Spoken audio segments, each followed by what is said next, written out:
Hi Guy, tonight we find ourselves on the eve of a Matsuri, a vibrant festival honoring the spirits of the mountain. Picture the scene.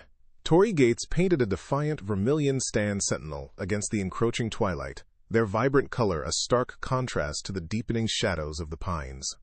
Lanterns, like captured fireflies, begin to flicker to life, casting a warm glow on the faces of villagers making their way up the winding path. You probably won't survive a night on this mountain, historically known for mischievous yokai who love to play tricks on unsuspecting travelers. It's going to be lit. So before you get comfortable, take a moment to like the video and subscribe, but only if you genuinely enjoy what I do here. I'm genuinely curious where everyone's tuning in from tonight, so feel free to leave a comment below with your location and your local time. It's always mind-blowing to see how many people from all corners of the world are winding down with these bedtime history stories. Now, dim the lights, maybe turn on a fan for that soft background hum, and let's ease into tonight's journey together. You trudge alongside Ichimori, your father, a respected samurai, his hand resting reassuringly on the hilt of his katana. He tells you stories of the mountain spirits, both benevolent and malevolent, that inhabit the towering peak looming above you. The air hums with anticipation, the scent of pine needles and burning incense mingling with the excited chatter of the crowd. You are 10 years old, and tonight you are allowed to stay up late, a special privilege granted for the annual festival.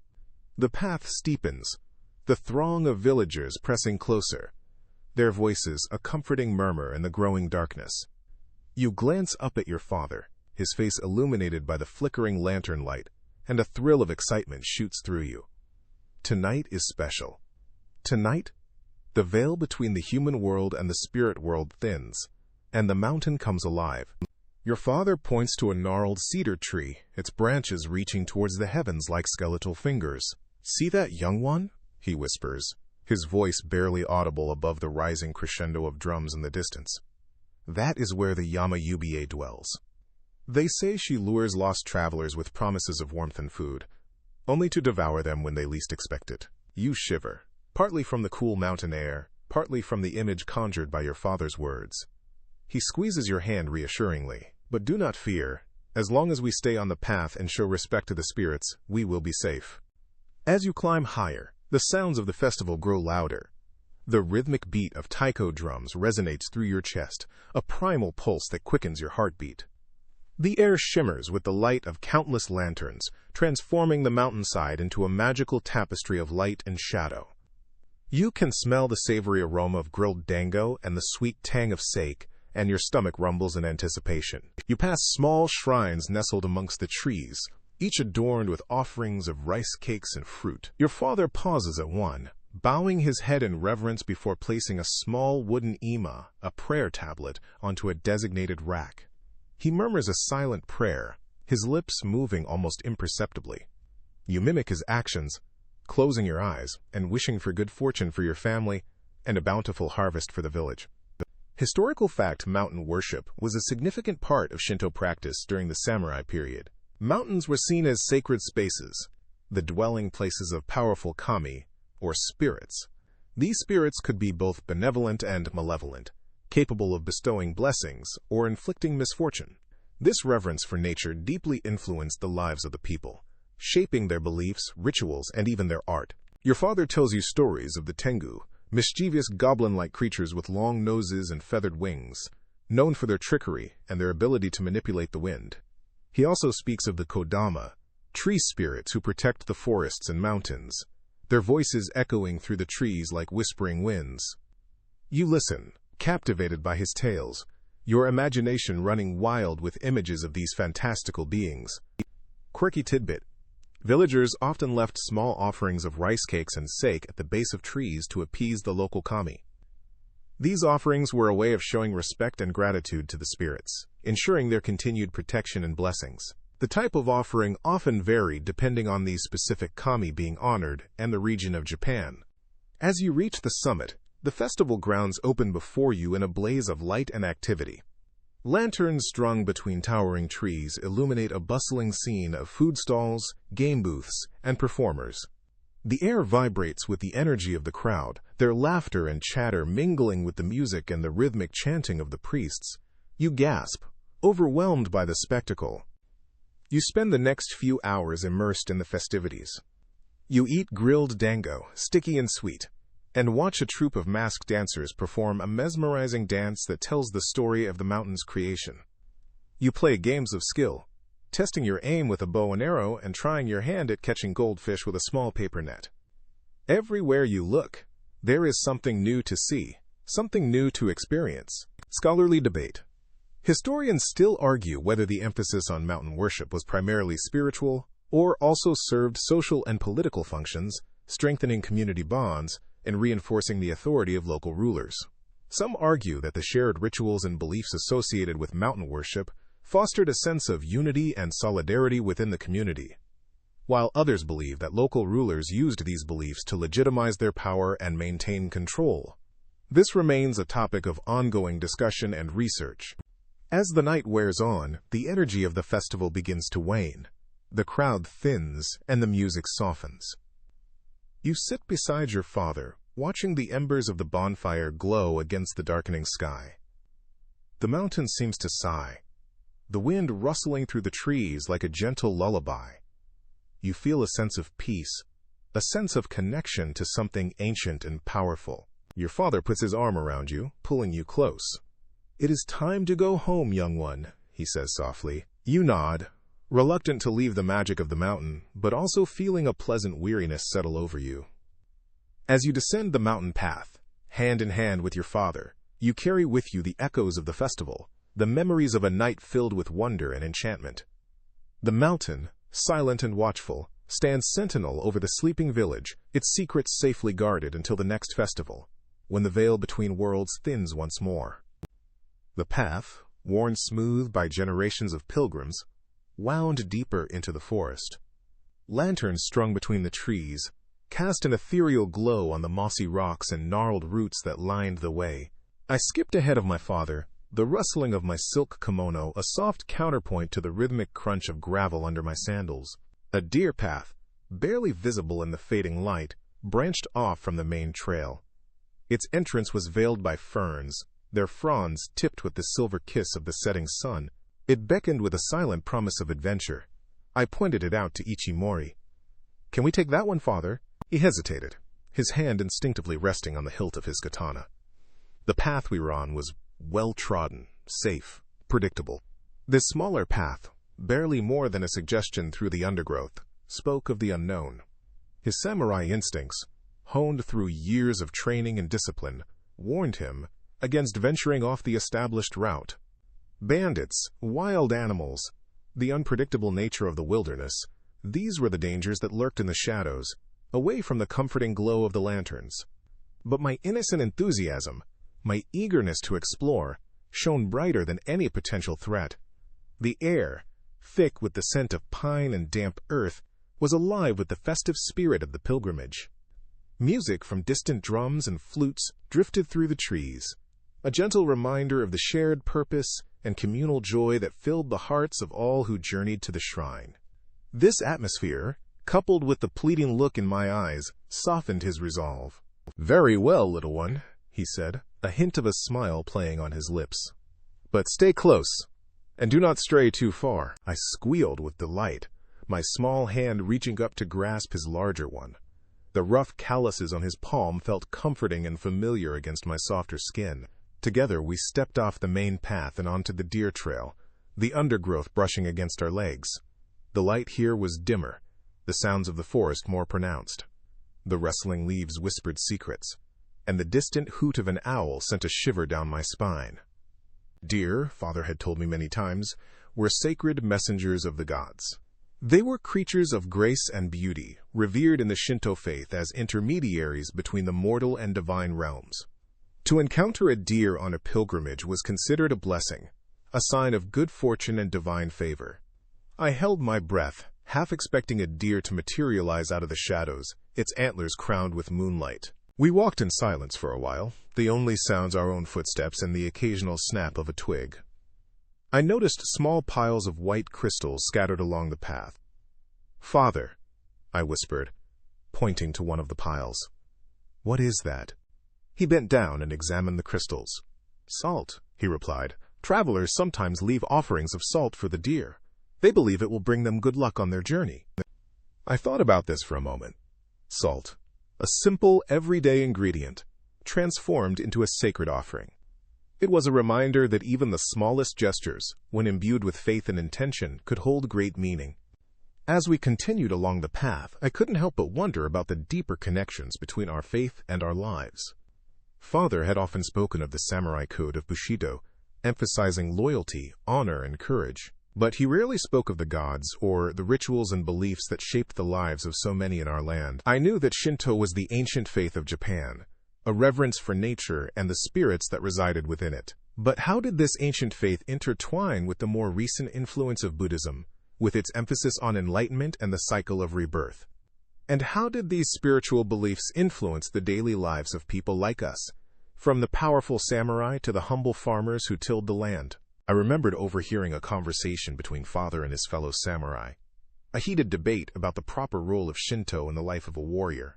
Some argued that the samurai code should be paramount, that unwavering loyalty to one's lord should supersede any religious considerations. Others maintained that Shinto beliefs, with their emphasis on harmony and respect for nature, provided a moral compass that guided the actions of even the most hardened warrior. It seemed to me that these two perspectives were not necessarily in conflict, but rather two sides of the same coin. The strength and discipline of the samurai could be enhanced by the spiritual grounding of Shinto, creating a warrior who was not only skilled in combat, but also deeply connected to the world around him.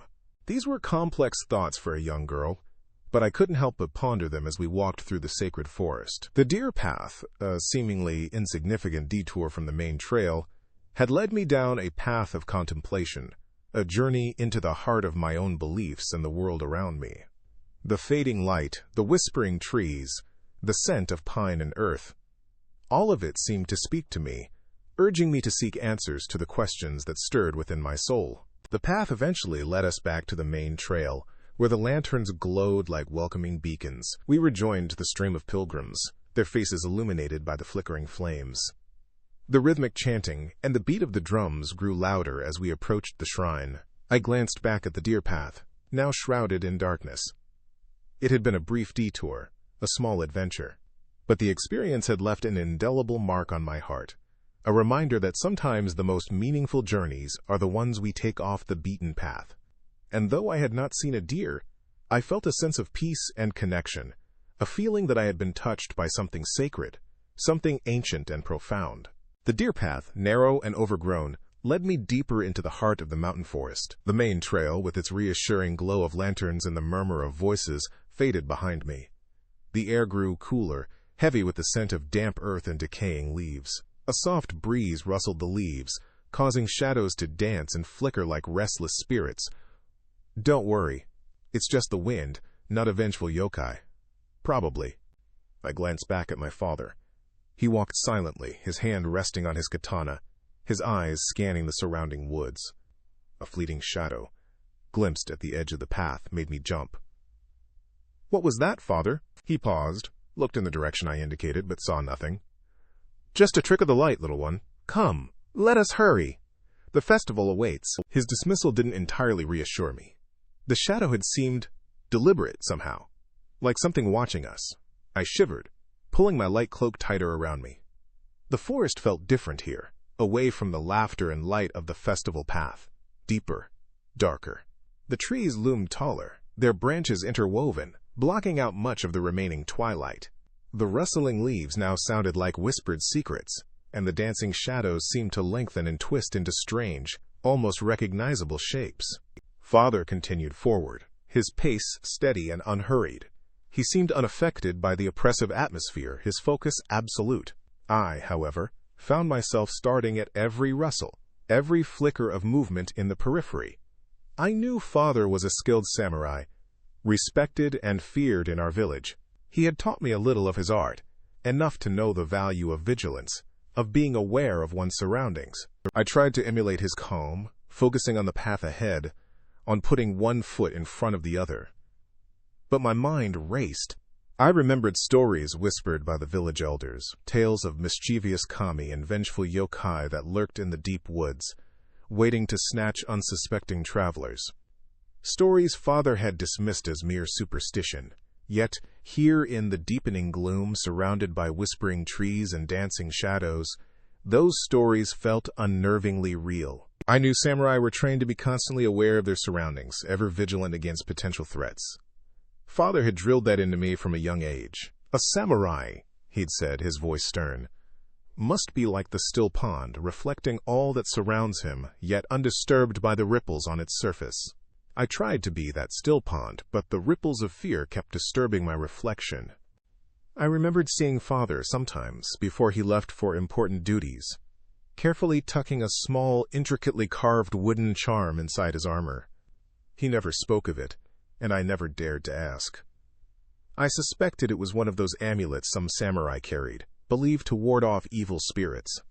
I wished I had one now. The path twisted sharply, leading us into a small clearing bathed in the ethereal light of the rising moon. For a moment, the oppressive atmosphere lifted. The trees seemed less menacing, the shadows less threatening. I took a deep breath, feeling some of the tension ease from my shoulders. Then, a flicker of movement at the edge of the clearing. This time, I saw it clearly. A flash of white, a swift, almost silent movement. Larger than a bird, smaller than a deer. It vanished into the trees before I could even cry out.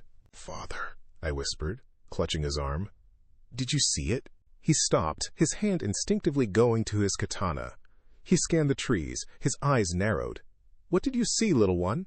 "Something white. It moved so fast." He remained silent for a moment, listening intently. Then, he slowly relaxed his grip on his sword. "Perhaps a deer, startled by our approach," he said, though his voice lacked its usual certainty. "These woods are full of life." I wanted to believe him, but the feeling of unease lingered. The white flash hadn't looked like any deer I'd ever seen. It had been too quick, too ethereal. We continued on, the clearing behind us, the shadows once again closing in. I walked closer to father, seeking comfort in his presence. I knew he wouldn't admit to being afraid, even if he was. He was a samurai, trained to show no weakness.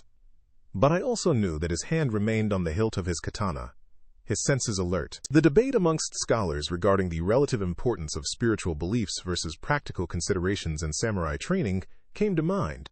Was father's caution born of a pragmatic awareness of potential dangers in the forest, or did he, too, harbor a sliver of belief in the unseen forces that whispered in the rustling leaves?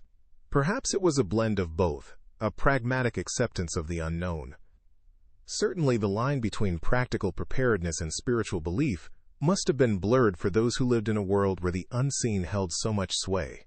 As we finally emerged from the forest and onto the brightly lit path leading to the festival, I glanced back one last time. The woods remained silent, shrouded in shadow. Whatever I had seen, or thought I had seen, remained hidden within, a fleeting mystery I couldn't shake. The festival lights and the sounds of laughter beckoned, promising a night of celebration and joy. Yet, a part of me remained in the shadows of the forest, listening to the whispering trees and watching the dancing spirits in the flickering moonlight. The fleeting shadow, whether real or imagined, had left its mark, a reminder of the unseen world that existed just beyond the light. The deer path, narrow and twisting, finally relinquished its hold on the surrounding forest, spilling us out into a circular clearing, bathed in the ethereal, almost otherworldly light of the rising moon. It felt a bit like stepping onto a movie set, ready for some grand mystical scene, minus the catering truck, of course. At the clearing's center stood a small shrine, a silent sentinel against the backdrop of whispering pines. Time and the elements had clearly left their mark. Its wooden pillars, once vibrantly painted in red and gold, now bore only the faintest traces of their former glory. The thatched roof, weathered to a soft brown, sagged slightly in the middle, like an old man weary from a long journey.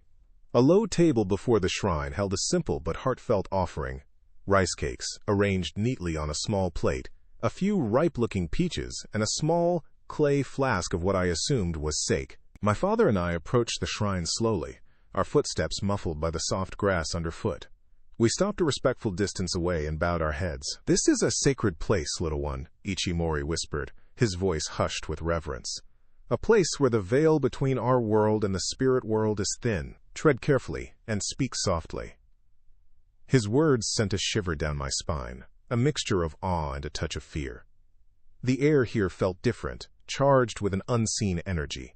I glanced around, half expecting a wisp of smoke to materialize into a mischievous spirit, or the trees themselves to come alive. Small shrines like this, dedicated to local kami-tans, were a common sight throughout Japan during the samurai period. They dotted the landscape, nestled in forests, beside rivers, and even tucked away in bustling villages.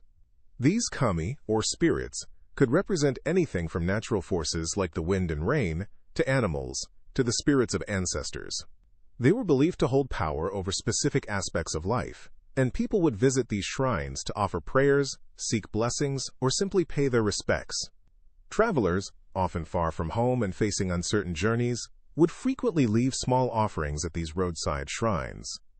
Sometimes it was a small coin, a silent plea for safe passage. Other times it was a more personal item, a trinket or a charm, perhaps imbued with a special meaning, left as a token of gratitude or a symbol of hope. I imagined weary samurai, pausing on their long journeys to offer a quick prayer for protection, or villagers seeking a bountiful harvest, leaving a portion of their first fruits as a gift to the kami. The precise functions of these local shrines and the specific beliefs associated with them are still subjects of debate among historians. Some scholars argue that these shrines served primarily as focal points for local communities, reinforcing social bonds and providing a sense of shared identity. Others suggest that the beliefs and practices associated with these shrines varied considerably from region to region, reflecting the diverse cultural landscape of Japan. Still others delve into the complex interplay between local folk beliefs and the more formalized religious traditions of Buddhism and Shintoism. It's fascinating to think that this small, unassuming shrine, hidden away in the heart of the forest, could be a window into a rich and complex past, a testament to the spiritual lives of those who came before us. The moon, now fully risen, cast long, dancing shadows across the clearing, transforming the familiar trees into mysterious figures. The flickering light seemed to play tricks on my eyes, making the faded paint on the shrine's pillars appear to shimmer and shift. The small clay flask of sake glinted in the moonlight, and I wondered about the person who had left it there. What were their hopes? Their fears? What story did they whisper to the kami before continuing on their journey? The quiet solemnity of the clearing, the weight of history, and the whisper of unseen spirits, all combined to create an atmosphere of profound peace. It was a place where the mundane world seemed to fall away, and the whispers of the past felt close enough to touch.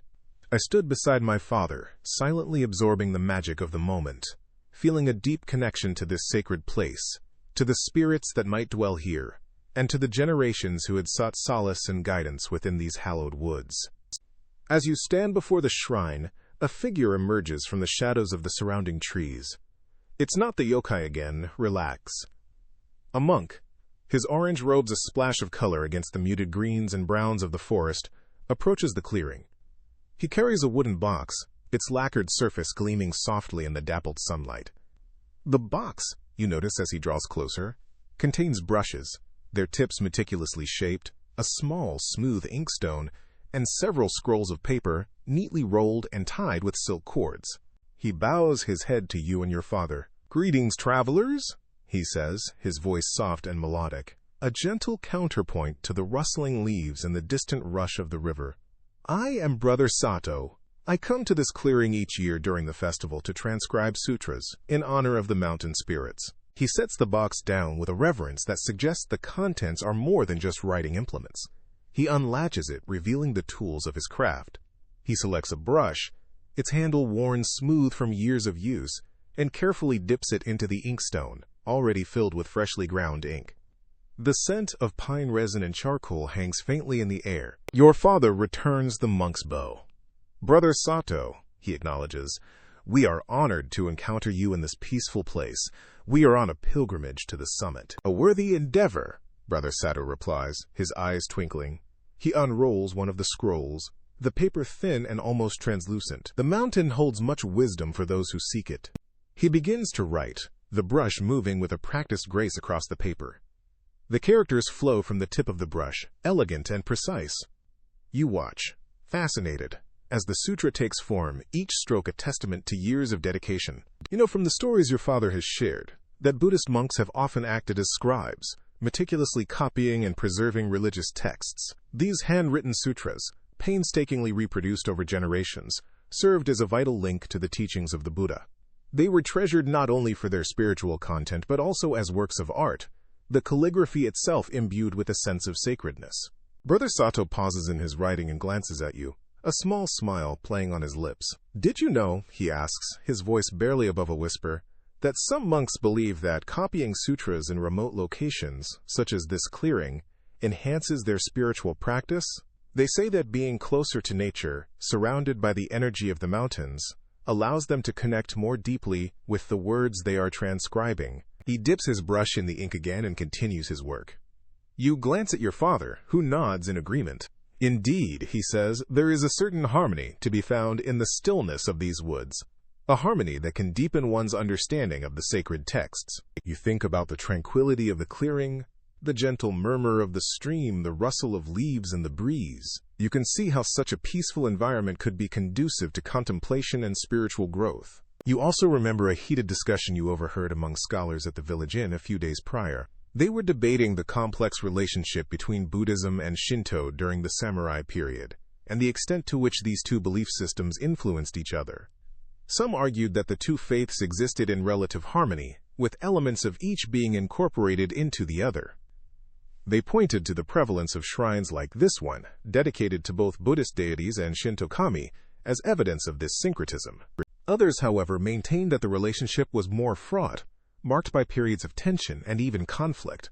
They argued that while there were certainly instances of blending, the two belief systems remained fundamentally distinct, with different cosmologies, rituals, and ethical frameworks. They pointed to historical instances where Buddhist institutions had challenged the authority of the Shinto priesthood, and vice versa. Brother Sato seems to sense your thoughts. He stops writing and looks at you again. "The path to enlightenment is not always a straight one," he says, his voice soft but firm. "There are many paths, many interpretations. It is up to each individual to find their own way." He gestures towards the shrine. "This place," he says, "is a testament to the intertwining of different beliefs. The mountain spirits, the kami, were here long before the Buddha's teachings reached these shores. Yet, they can coexist, each enriching the other." He returns to his writing, the brush moving with renewed vigor. The silence returns, broken only by the rhythmic scratching of the brush on paper and the sounds of the forest. You watch him for a while longer, mesmerized by the fluidity of his movements, the dedication in his eyes. Finally, your father gently touches your shoulder. "Come, my child," he whispers. "We must continue our journey." You bow your head to Brother Sato in farewell, and he acknowledges you with a slight nod, his gaze still fixed on the scroll. As you turn to leave the clearing, you carry with you not only the image of the monk and his sacred task, but also a deeper understanding of the complex spiritual landscape of your homeland. The debate among the scholars remains unresolved in your mind, but the serene presence of Brother Sato and the tranquility of the clearing suggest a possibility of harmony, a blending of different paths towards a shared understanding of the sacred. The latch clicked open, a small, metallic sound that seemed to echo in the quiet of the clearing. Brother Sato lifted the lid of his wooden box, revealing an array of carefully arranged brushes, inkstones, and rolls of parchment. He selected a long scroll of paper, unfurling it with a practiced hand until it stretched across the small wooden table before him. He took a moment, his eyes closed, as if gathering his thoughts, then opened the inkstone and began to grind the inkstick, adding water drop by drop until the ink reached the perfect consistency. He dipped his brush, the fine hairs absorbing the deep black liquid, and brought it to the paper. The brush moved with a graceful, fluid motion, each stroke precise and deliberate. Intricate characters bloomed on the paper, ancient symbols flowing from his hand as if they were a part of him. He didn't hesitate, didn't falter, each character perfectly formed, joining the others in a rhythmic dance across the scroll. They told ancient stories, he had explained earlier, stories of enlightenment, of compassion, of the path to finding peace amidst the chaos of the world. The scratching of the brush against the paper was a soft, hypnotic rhythm, a quiet counterpoint to the hushed stillness of the clearing. I watched, fascinated, feeling again that strange sense of unreality, a faint echo of the disorientation I had felt in the Victorian home. It was as though time itself had slowed, stretching out, allowing me to observe the intricate details of the moment, The way the sunlight filtered through the leaves, dappling the clearing in shifting patterns of light and shadow. The way the smoke from the small incense burner curled upwards, carrying with it a delicate woodsy scent. And Brother Sato, his face serene, his concentration absolute, his steady patience, a stark contrast to the excited bustle of the festival we had left behind. My father, too, seemed captivated by the monk's ritual. He stood silently beside me, his usual samurai vigilance relaxed. The stern lines of his face softened, replaced by a peaceful expression I rarely saw. His hand rested lightly on the hilt of his sword, but it was a gesture of habit, not of threat. He seemed to be absorbing the tranquility of the moment, the rhythmic scratching of the brush, the quiet chanting of Brother Sato as he occasionally murmured the words he was transcribing. These scrolls, Brother Sato had told us, were sutras, sacred texts containing the teachings of the Buddha. They were more than just stories, he explained. They were guides, meant to help individuals on their path towards spiritual awakening. They offered wisdom and guidance, offering solace and understanding in a world often filled with suffering. Some sutras, he said with a twinkle in his eye, were even believed to possess magical powers, acting as amulets or charms to ward off evil spirits or bring good fortune. He didn't elaborate on this, leaving it as a tantalizing tidbit, a hint of the mystical woven into the fabric of these ancient texts.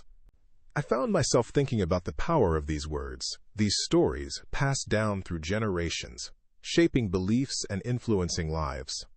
It was a different kind of power than that wielded by my father's sword, a different kind of influence than that exerted by the shogun, but it was a powerful force nonetheless, a testament to the enduring strength of faith and the human desire for meaning and understanding. Later, as we walked back towards the village, the festival sounds growing louder as we approached, I couldn't help but ponder the role of these sutras in shaping Japanese culture. Brother Sato's quiet ritual had opened a window into a world of belief and tradition, far removed from the bustling marketplace and the boisterous celebrations of the festival. It made me realize how much I had yet to learn about this world, about its history and its people. I knew that Buddhism, arriving from China and Korea, had profoundly impacted Japan. It had intertwined with existing Shinto beliefs, creating a complex tapestry of spiritual and philosophical thought. The sutras, as physical embodiments of these teachings, must have played a crucial role in disseminating these ideas, in spreading the influence of Buddhism throughout the land. I remembered reading somewhere that historians debated the extent to which Buddhist beliefs had influenced Japanese art and literature during this period. Some argued that its impact was pervasive, shaping everything from painting and sculpture to poetry and prose. Others maintained that the influence was more subtle, a gentle undercurrent rather than a dominant force. It was a fascinating debate, and I realized that I was eager to learn more, to delve deeper into the history of this land, to understand the complex interplay of forces that had shaped its culture and its people. Brother Sato's quiet act of transcription, the rhythmic scratching of his brush against the paper, had sparked a curiosity within me, a desire to unravel the mysteries of this ancient world and the beliefs that lay at its heart. The festival, with its vibrant energy, now seemed to represent only one facet of this complex society.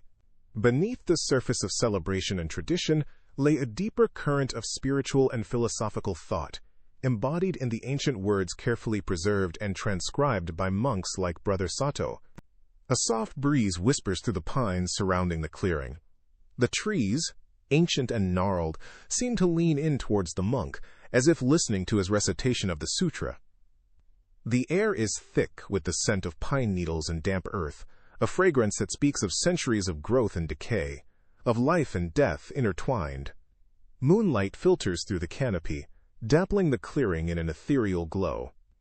The monk, his saffron robes a splash of vibrant color against the muted greens and browns of the forest, sits cross-legged on a moss-covered rock. His brush moves with a steady rhythmic grace across the long scroll of paper spread before him, each stroke forming a character, a word, a prayer. The rustling of leaves creates a gentle whisper, like the voices of the mountain spirits themselves, a chorus of unseen beings acknowledging the sacredness of the moment. You close your eyes, suddenly feeling a sense of peace and connection to something larger than yourself. The world outside the clearing fades away, replaced by the quiet symphony of the forest. The whispers of the trees, the gentle rhythm of the monk's brush, the quiet stillness of the night, all seem to weave together into a comforting blanket of tranquility. A deep sense of calm settles over you, a feeling of being held and protected by the ancient spirits of the mountain. It's as if the very air vibrates with an unseen energy, a connection to something primal and powerful. You breathe deeply, letting the peace wash over you, cleansing your mind and rejuvenating your spirit. In this moment, the weight of the world lifts, replaced by a lightness of being, a profound sense of belonging. Shinto belief emphasized a deep connection between nature and the spirit world. This connection wasn't merely symbolic or metaphorical. It was a lived reality for the people of ancient Japan. Mountains, rivers, trees, even rocks were believed to be imbued with spiritual energy, inhabited by kami, spirits that could influence human lives for good or ill. This animistic worldview shaped every aspect of Japanese culture, from daily rituals to artistic expression. Offerings were made to appease the kami. Festivals were held to celebrate their power, and stories were told to transmit their wisdom through the generations. This deep reverence for nature fostered a sense of harmony and interconnectedness, a recognition that humans were but one part of a larger, more intricate web of life. Certain trees, especially old pines, were considered sacred and believed to house powerful kami. These trees, often marked by shimenawa, sacred ropes made of rice straw, were treated with the utmost respect. Their gnarled branches, twisted by time and weather, were seen not as imperfections but as signs of their age and wisdom, tangible evidence of their connection to the spirit world. The murmuring of the wind through their needles was interpreted as the voice of the kami, whispering secrets and prophecies to those who knew how to listen. These sacred trees served as focal points for worship, places where people could connect with the divine and seek guidance from the spirits. They were living shrines, embodying the power and mystery of the natural world. Historians debate the role of nature worship in shaping Japanese cultural practices and aesthetic values. Some argue that the reverence for nature fostered a deep appreciation for beauty and tranquility, influencing the development of art forms like calligraphy, poetry, and garden design.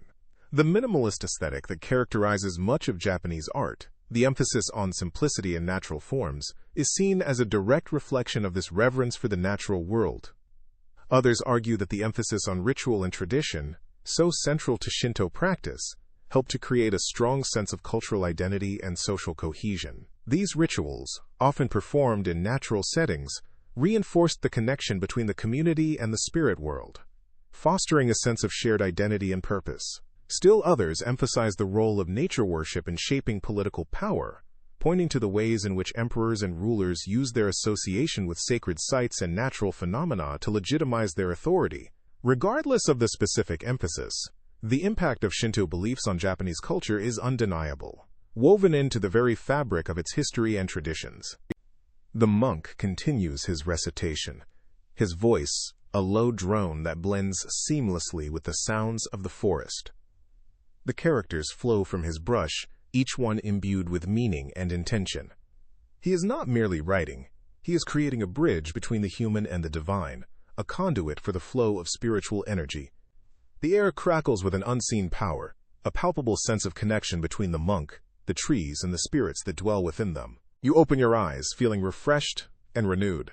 The sense of peace lingers, a quiet hum beneath the surface of your awareness. The clearing feels different now, charged with a subtle energy. The trees seem to stand a little taller, their branches reaching towards the sky with renewed vigor. You take a deep breath, inhaling the fragrant air, and feel a profound sense of gratitude for the experience, for the glimpse into the hidden world of the kami. You understand now, on a deeper level, the profound connection between nature and spirit, the power of the whispering pines to awaken the soul. The scent of cedar and damp earth hung heavy in the air, a comforting blanket against the chill of the early morning. The embers of the ceremonial fire glowed faintly, casting long, dancing shadows against the towering trees surrounding the clearing. My father sat beside me, his head bowed slightly. He, too, seemed captivated by the quiet ritual we'd just witnessed, the rhythmic chanting of the Yamabushi monks still echoing in the stillness. A pervasive sense of peace settled over the clearing, a tranquility that seeped into my bones and calmed the restless spirit that usually gnawed at me. I glanced sideways at my father. The flickering firelight illuminated his strong, weathered features, usually set in an expression of stern resolve. But now, something softer lingered in his gaze, a quiet contemplation that I rarely saw. He, Ichimori, the unflinching samurai, the man who ruled our household with an iron fist, seemed peaceful. It struck me then, with a force that surprised me, that beneath the rigid exterior, beneath the layers of duty and discipline, resided a spiritual side, a reverence for the unseen forces that shaped human destiny. He'd always been a man of few words, especially when it came to matters of the spirit. He'd taught me the samurai code, the importance of honor, loyalty, and unwavering obedience. He'd drilled me in swordsmanship until my muscles ached and my hands bled.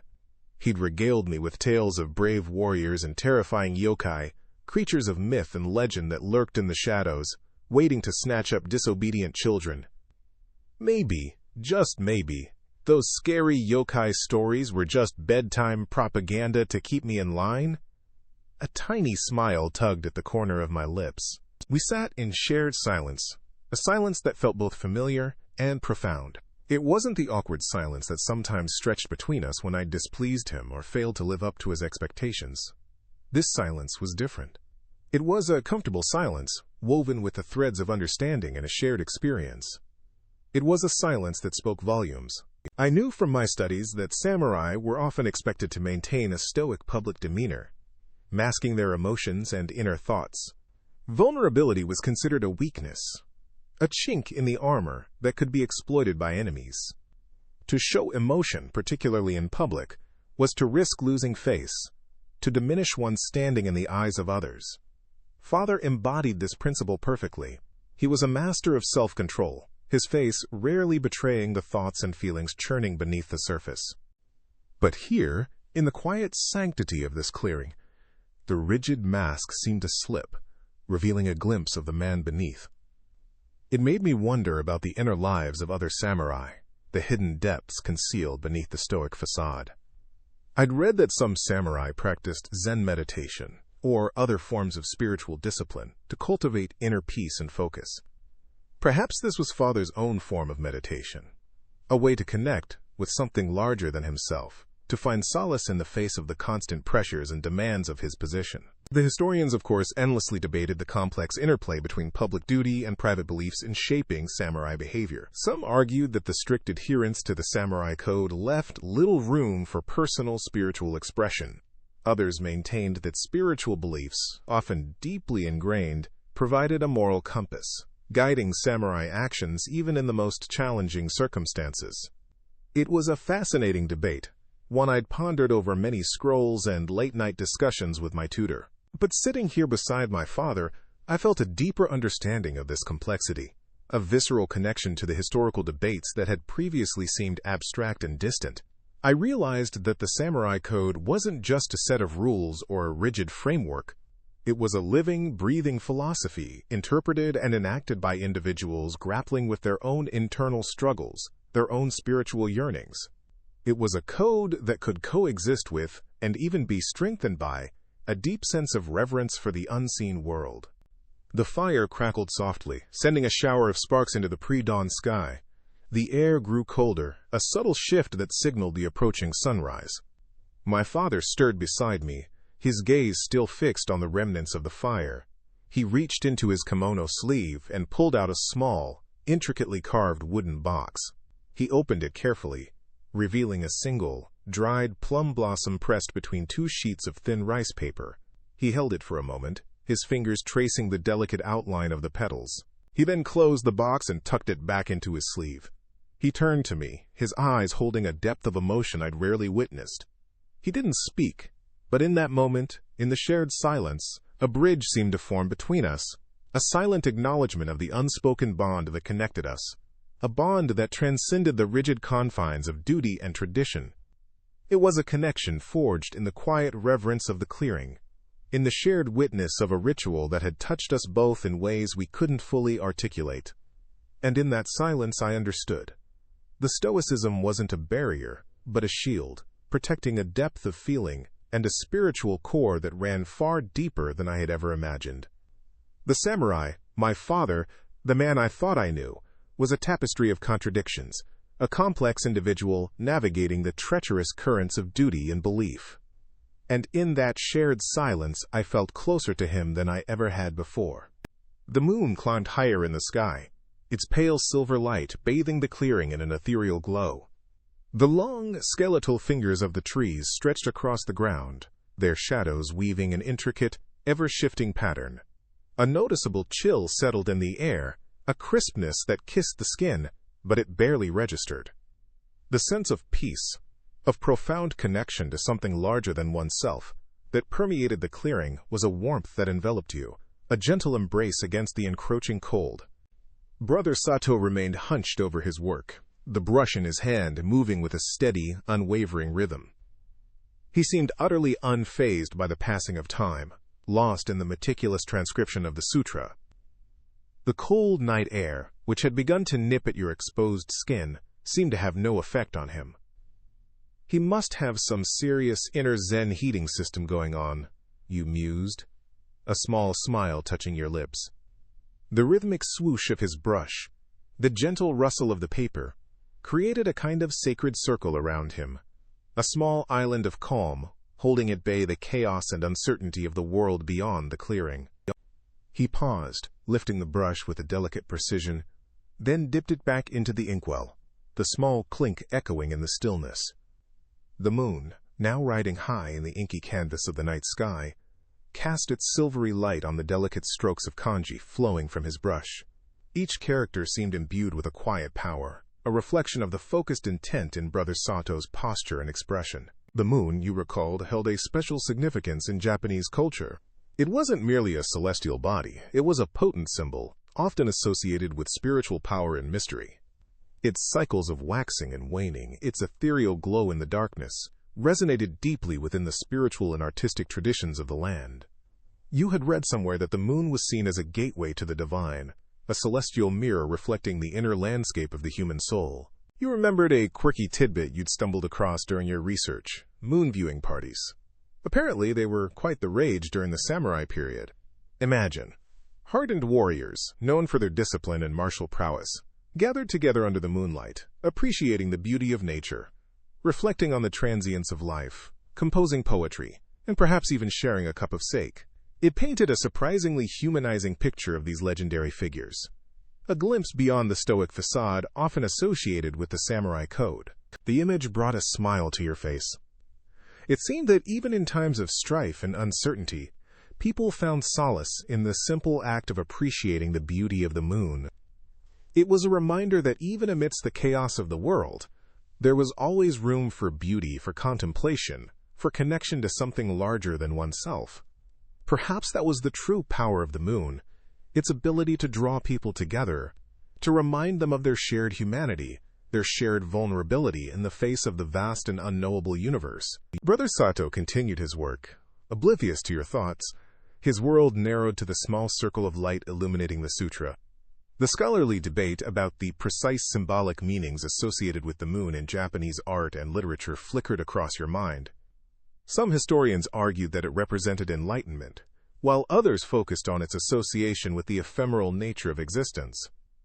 Still others saw it as a symbol of feminine power, a counterpoint to the masculine energy of the sun. The interpretations were varied and complex, reflecting the richness and depth of Japanese cultural heritage. You thought of the countless paintings and poems that celebrated the moon, each artist imbuing it with their unique interpretation, their personal connection to its mystical allure. The moon in a Zen garden, reflecting serenely in the stillness of a pond. The moon hanging low over a snow-covered landscape, casting long, ethereal shadows. The moon peeking through the branches of a blossoming cherry tree, a symbol of fleeting beauty. Each image, each verse, spoke to the enduring power of the moon to capture the human imagination. The air grew colder still, but the sense of peace in the clearing remained unbroken. The moon continued its silent ascent, now a beacon in the velvety darkness, its light washing over everything with an almost otherworldly glow. Brother Sato finally paused, placing his brush carefully on the small rest beside the inkstone. He stretched his back, a soft sigh escaping his lips, and then turned to you, a faint smile gracing his features. For a moment, the two of you sat in comfortable silence, bathed in the moonlight, sharing the quiet magic of the clearing. The rustling leaves whispered secrets to the wind, and the distant hoot of an owl echoed through the trees. In that shared silence, under the watchful gaze of the moon, you felt a sense of connection not just to Brother Sato but to the land, to the history, to the very spirit of Japan itself. It was a moment of profound peace, a moment of quiet understanding, a moment held within the moon's gentle embrace. A rustling in the leaves broke the tranquil silence of the clearing. We both looked up, alert. The memory of waking up in that strange Victorian house flickered through my mind, a sudden chill despite the warm night air. The sound emanated from the edge of the woods, just beyond the circle of light cast by the full hanging moon. Was it a deer, drawn by the unusual quiet that had settled over the clearing, or something else? My hand instinctively went to the small, smooth stone I kept in my pocket, a talisman against the unknown. Father's grip tightened on the handle of his axe. He squinted into the darkness, his usual jovial expression replaced by a cautious frown. The crackling fire between us cast dancing shadows that stretched and contorted, momentarily taking on the shapes of lurking figures in my anxious mind. I held my breath, listening. The rustling stopped. Brother Sato, seemingly oblivious to our sudden tension, looked up briefly, paused in his meticulous carving of a small wooden bird, then returned to his work, his nimble fingers moving with practiced ease. The small knife he used glinted in the moonlight. He hummed a low, melodic tune, a familiar lullaby from my childhood. His calmness was reassuring. Surely, if he wasn't afraid, there was no danger to be feared. Brother Sato had always seemed to possess an almost otherworldly serenity, a quiet understanding of the world that I never quite grasped. The rustling started again, closer this time. A small branch snapped. My heart pounded in my chest. Father rose slowly to his feet, his shadow looming large against the backdrop of the trees. He held the axe ready, its polished head reflecting the moonlight like a beacon. I glanced at Brother Sato, but he remained focused on his carving, his face bathed in the warm glow of the firelight, utterly unperturbed. Forests, I remembered from my studies, were often associated with both spiritual power and potential threats in Japanese folklore. The ancient trees, their roots intertwined deep within the earth, were seen as conduits to the spirit world, places where the veil between the living and the dead was thin. This particular forest, nestled at the foot of Mount Isama, carried its own weight of local legends. Father whispered, "Stay behind me." His voice was low and strained. I nodded, clutching my stone tighter. The rustling stopped again, replaced by an eerie silence. Even the crickets seemed to hold their breath. This silence was more unsettling than the rustling had been. It was the silence of anticipation, the quiet before the storm. I recalled a quirky tidbit from a dusty old book I had discovered in the village library. Some villagers believed certain forests, especially those shrouded in mist and shadow, were inhabited by yokai. These supernatural creatures, according to local lore, could be either benevolent or malevolent, tricksters or guardians, their true nature often difficult to discern. The stories varied, from mischievous kappa dwelling in rivers and ponds, to tengu with their long noses and bird-like features inhabiting the mountain forests. The rustling started again, this time directly behind us. We whirled around, Father's axe raised high. But there was nothing there. Just the trees, their branches swaying gently in the night breeze. We stood there, frozen, scanning the shadows. The scholarly debate surrounding the origins and meanings of yokai stories in Japanese culture fascinated me. Some historians argued that these tales served as cautionary warnings, teaching children about the dangers of the natural world, while others believed they represented the anxieties and uncertainties of a rapidly changing society. Still others suggested that they were simply a form of entertainment, a way to pass the long winter nights around a crackling fire. Whatever their purpose, these stories had woven themselves into the fabric of Japanese culture, influencing art, literature, and even everyday life. Brother Sato chuckled softly. "Just the wind playing tricks on you," he said, finally looking up from his carving. He held up the small wooden bird, its delicate wings outstretched, as if ready to take flight. "Almost finished." He smiled, a gentle, reassuring smile that eased the tension that had gripped me so tightly. Father lowered his axe, letting out a breath he hadn't realized he'd been holding. He shook his head, as if trying to dispel the lingering unease. "I suppose you're right," he muttered, though his voice still held a trace of uncertainty. I, too, felt the tension slowly release its grip, but a sliver of doubt remained. Had it really been just the wind? Or had something else been lurking in the shadows, just beyond the reach of the moonlight? The forest held its secrets close, whispering them only to the rustling leaves. As we settled back down around the fire, the incident faded into the background, replaced by the warmth of the flames and the quiet hum of Brother Sato's carving. But the memory of the rustling leaves, the sudden silence, and the unsettling feeling of being watched lingered. A subtle reminder of the unseen world that existed just beyond the edge of the firelight. The forest, I realized, was a place of both beauty and mystery, a place where the ordinary and the extraordinary could easily intertwine. And as I drifted off to sleep later that night, I couldn't shake the feeling that something unseen, something unknown, was still out there, watching us from the shadows. A figure emerged from the trees. Not a yokai this time, but a man. His kimono, a cascade of deep indigos and rich golds, woven with intricate patterns of cranes taking flight, spoke of wealth and status. He approached the shrine, bowed his head respectfully before the weathered wood and moss-covered stone, then turned to us. "Greetings," he said, his voice smooth and cultured. "I am Ashikaga Yoshimitsu. I have come to seek the wisdom of the mountain spirits." He straightened, his gaze settling on my father. Perhaps he should have asked for directions at the last torii gate? Lost lords weren't exactly a common sight this far up the mountain. My father, though surprised, bowed deeply in return. "Lord Ashikaga," he acknowledged, his voice hushed with respect. He clearly recognized the name, the weight it carried. Ashikaga Yoshimitsu, one of the most powerful lords in the region. What business could he possibly have at our humble shrine? It wasn't entirely unheard of. Powerful lords often consulted with religious figures, seeking spiritual guidance before making important decisions. Whether it was a question of strategy in times of war, a crucial political alliance, or even something as personal as the naming of an heir, the divine played a significant role in their lives. Some even maintained private shrines within their estates, staffed by monks and priests dedicated solely to providing them with spiritual counsel. Others, like Lord Ashikaga perhaps, made pilgrimages to remote places of power, seeking answers in the whispers of the wind and the rustling of leaves. There's even a debate amongst scholars about just how intertwined political power and religious belief truly were during this period. Some argue that the lords used religion as a tool, a way to legitimize their rule and control the populace. Others believe their faith was genuine, that the samurai code and the tenets of Buddhism and Shintoism were deeply interwoven in their worldview, influencing every aspect of their lives. "Honored priest," Lord Ashikaga continued, his eyes scanning the ancient trees that surrounded the shrine, "I have journeyed far, seeking clarity on a matter of great importance." My father gestured towards the small, Spartan guest house beside the shrine. "Lord Ashikaga, you are welcome to rest here.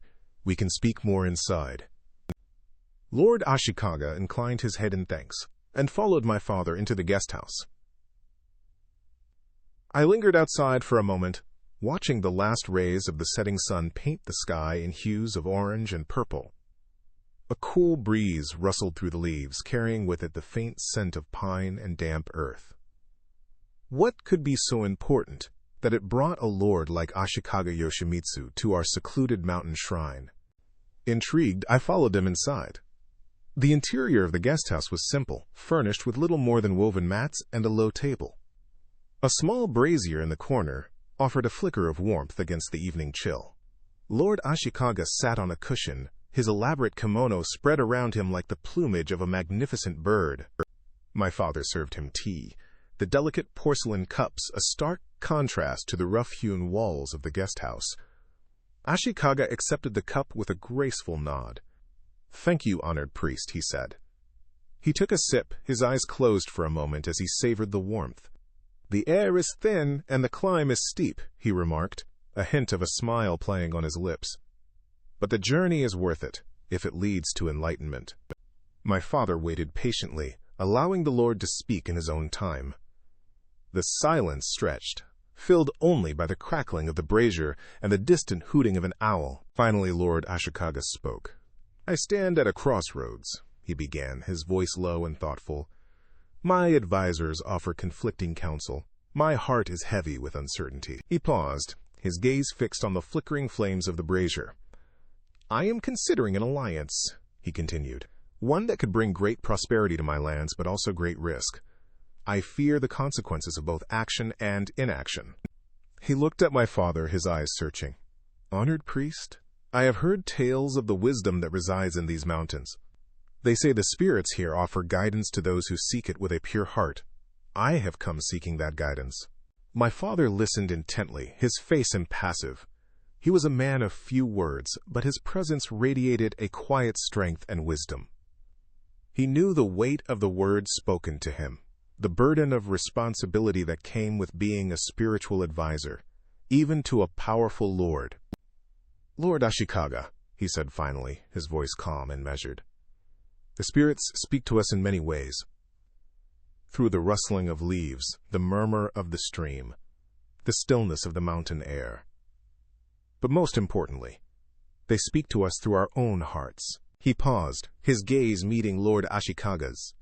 "True wisdom lies not in seeking answers from outside ourselves, but in looking within. Reflect on your own values, your own desires, your own fears. The answers you seek are already within you."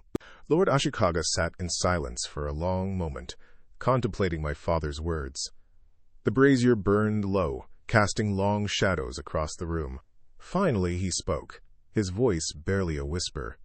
"Perhaps you are right, honored priest. Perhaps I have been seeking answers in the wrong places." He rose to his feet, his movements fluid and graceful despite the weariness of his journey. "Thank you for your hospitality," he said, bowing his head, "and for your wisdom." He turned to leave, then paused at the doorway. "I may not have received the answers I sought," he said, a faint smile touching his lips, "but I believe I have found the path to finding them." He stepped out into the night, his figure disappearing into the shadows of the trees. The mountain air was still and silent once more, as if holding its breath. My father watched him go, then turned to me, a flicker of amusement in his eyes. "Perhaps," he said, a wry smile playing on his lips, "he should have asked for directions at the last torii gate." Incense smoke curled through the air, weaving patterns around the flickering candlelight. Yoshimitsu, the shogun, sat across from Brother Sato, a Zen monk whose face was as smooth and still as a polished stone. My father knelt beside me, his hand resting on the hilt of his katana, yet his expression was surprisingly serene. I, however, felt like a sparrow trapped in a room full of hawks, alert, tense, and utterly out of my depth. "Is our path then predetermined, Brother Sato?" Yoshimitsu's voice was low and thoughtful, a stark contrast to the clanging armor and boisterous laughter that usually filled the castle halls. "Is destiny a river flowing inevitably to the sea, or can we choose our own course?" Brother Sato's eyes, half closed in contemplation, seemed to look inwards rather than at the shogun. "The river flows," he said finally, his voice a low rumble. "But the river also carves its own path through the mountains. Destiny is not a single line, but the sum of all the choices made, like pebbles shaping the flow of water." My father shifted slightly, a barely perceptible movement. I wondered what he made of these cryptic pronouncements. He was a man of action, of clear commands and swift responses, yet he listened with the patience of a seasoned fisherman waiting for a bite. "But how can we know which choices are right?" Yoshimitsu persisted, his brow furrowed. "How can we discern the true path amidst the illusions of the world?" "The path reveals itself with each step," Brother Sato replied, a faint smile playing on his lips. "Just as the lotus flower emerges from the mud, enlightenment arises from the confusion of life. It is not a destination, but a journey of constant unfolding." I strained to understand their exchange, but the words seemed to slip through my grasp like grains of sand. It felt like I was eavesdropping on a secret language, a glimpse into a world beyond my understanding. This world of philosophy and introspection was so different from the world of swordsmanship and strategy that I knew. Yoshimitsu leaned forward, his gaze intense. "And duty, Brother Sato? Where does duty fit within this tapestry of choice and destiny?" The monk paused, his fingers tracing the rim of his teacup. Duty, he said finally, is the wind that shapes the sail. It can guide us towards our true course, or it can blow us off course if we cling to it too tightly. True duty is to align oneself with the flow of the universe, to act in accordance with the Dharma. The word Dharma hung in the air, heavy with unspoken meaning. I knew it was a central tenet of Buddhism, referring to the cosmic order and the principles of righteous conduct, but its true essence remained elusive. I glanced at my father, hoping for some clue in his expression, but his face was an impassive mask. But what if duty conflicts with our own desires? Yoshimitsu's voice was barely a whisper, as though he were grappling with a personal dilemma. Desire is the flame that illuminates the path, Brother Sato answered. But it can also consume us if unchecked. The path to enlightenment lies in balancing desire with wisdom, in understanding that true fulfillment comes not from grasping, but from letting go. He paused, then added, the samurai trained in discipline and self-control is uniquely positioned to understand this truth. Through the practice of Zen, he can learn to quiet the mind, to see through the illusions of the ego, and to act from a place of clarity and compassion. My father nodded slowly, a flicker of understanding in his eyes. It seemed that this talk of Zen resonated with him, perhaps appealing to his warrior spirit in a way I couldn't yet comprehend. I knew that some samurai embraced Zen Buddhism, finding its emphasis on mindfulness and intuitive action a complement to their martial training. It allowed them, so I'd heard whispered, to act with a calmness and precision that bordered on the supernatural. Yoshimitsu sighed, a sound of both weariness and release. Your words are like koans, Brother Sato, he said, a wry smile touching his lips. Puzzles that challenge the mind and open the heart. The path to enlightenment is not always straightforward, the monk replied, his voice gentle. It is a journey of constant questioning, of peeling away layers of illusion to reveal the truth within. Their conversation continued late into the night, weaving through intricate philosophical concepts that were far beyond my grasp. I listened, fascinated, even though I understood little of their discourse. It was like overhearing a conversation between two scholars debating the finer points of astrophysics. Intriguing, but ultimately incomprehensible. Yet even in my confusion, I felt a strange sense of awe, a recognition that there were dimensions of reality far beyond the everyday world I knew. Later, as we walked back to our quarters, I ventured to ask my father about the monk's words. What did Brother Sato mean, Father, when he spoke of destiny and duty? My father paused, looking out at the moonlit garden. His words are not easily explained, my son, he said finally. They are meant to be contemplated, meditated upon, not simply understood. Just as the different sects of Buddhism offer varying interpretations of the Buddha's teachings, so too must each individual find their own meaning in Brother Sato's words. He paused again, his gaze distant. Perhaps, he added thoughtfully, he meant that our destiny is not fixed, but shaped by our choices, and that our true duty lies in following the path of righteousness, even when it is difficult. I nodded, still uncertain but feeling a glimmer of understanding. Perhaps, like the intricate debates among historians about the specific influence of various Buddhist sects during this era, the true meaning of Brother Sato's words would only reveal itself over time, through reflection and experience. For now, it was enough to have witnessed this exchange, to have glimpsed, however fleetingly, into the world of philosophy and spiritual inquiry that seemed to hold such fascination for both the shogun and, surprisingly, my pragmatic samurai father. Ashikaga Yoshimitsu knelt before the ancient shrine, a weathered structure nestled amongst the towering pines. He carefully placed a small cone of incense on the designated stone, its sweet, resinous fragrance immediately mingling with the scent of pine needles and the damp earth. A thin wisp of smoke curled upwards, disappearing into the dappled sunlight that filtered through the dense canopy above. He bowed his head again, a moment of silent contemplation, then turned to you and your father, offering a small, almost shy smile. May the mountain spirits guide you on your journey, he said, his voice soft yet carrying in the stillness of the clearing. He certainly found his way to the shrine, you thought, watching as the shogun adjusted the folds of his elaborate robes. Now, if only he could find his way back down the mountain path without tripping over a root or getting lost amidst the thick undergrowth.